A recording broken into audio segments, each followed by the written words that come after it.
нещо и... Това се призява. Айде, какви зъби има.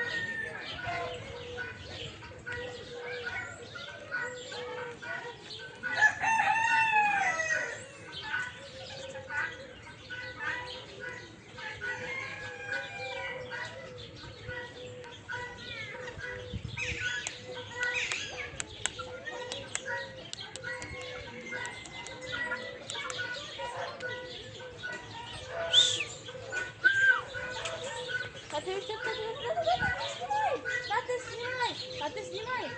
Тате, снимай! Виж как са катери!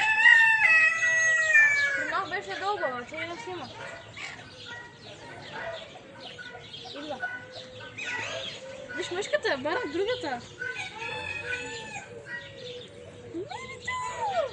Виж как се хвана за него.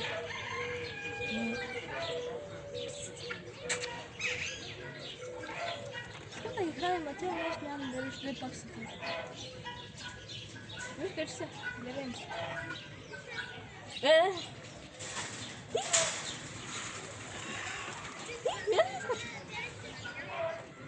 Гледайте, иска да я снимаш.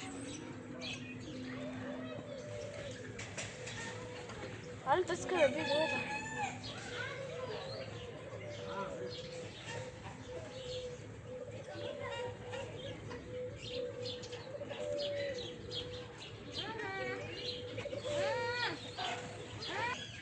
Той са кокошка, копринка и сребърен фазан.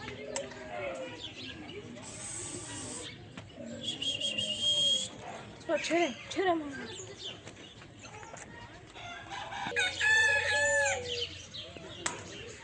Днес сме в зоопарк град Павликени. Започва от патагонската мара. Тя живее от 14 години. Теглото им стига от 8 до 16 кг и могат да са от 0,6 до 0,7 метра. Височината може да достигне около 0,3-0,4 метра. Сега продължаваме към другите животни.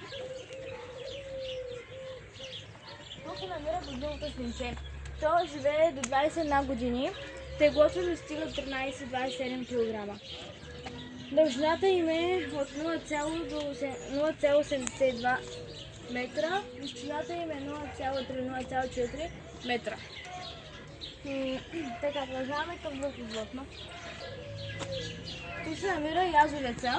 Той живее 15 години. Теглото му е от 7 до 13 кг. Дължината им е от 0,6 до 0,7 метра. Височината им е от 0,2 до 0,3 метра. Продължаваме към... Явно това са кокошки, колкото виждам. Има един фазан.